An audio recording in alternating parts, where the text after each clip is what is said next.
20. júna dokončili pracovníci bratislavského priemstavu hrubé práce na výstavbe novej televíznej veže na bratislavskom Kamzíku. Hoci mnohé závody a podniky, ktoré sa na jej výstavbe podieľajú, majú celozávodné dovolenky, práca na veži pokračuje. Dnes popoludní dokončila čata betonárov posledné práce na doteraz najvyššom bode betónového základu veže. Teraz už prídu na rad pracovníci vítkovických železiarní, ktorí začnú montovať celú konštrukciu.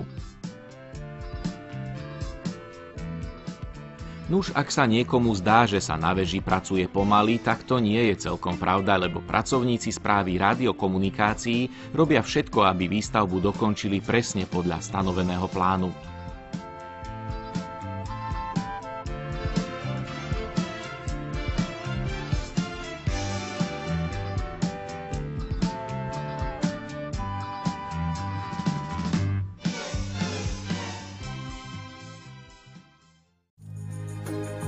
Sneh z bratislavských ulic sa vytratil, no nad mestom na vrchu Kamzík vládne zima.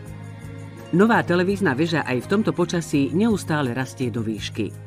Pracovníci hutných montáží z Ostravy aj napriek vetru, ktorý dosahuje až 80 km rýchlosť, pokračujú vo svojej práci. Kolektív montérov vedený Františkom Náhlim dosiahol dnes výšku 128 metrov. Aj oni prijali k 25. výročiu oslobodenia našej vlasti záväzky.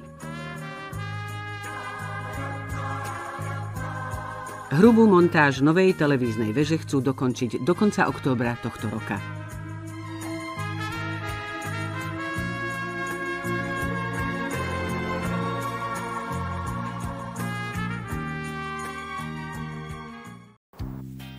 Výstavba novej televíznej veže na Kamzíku úspešne pokračuje. Pracovníci hutných montáží z Ostravy namontovali na betónové jadro už 7 z 13 plošín.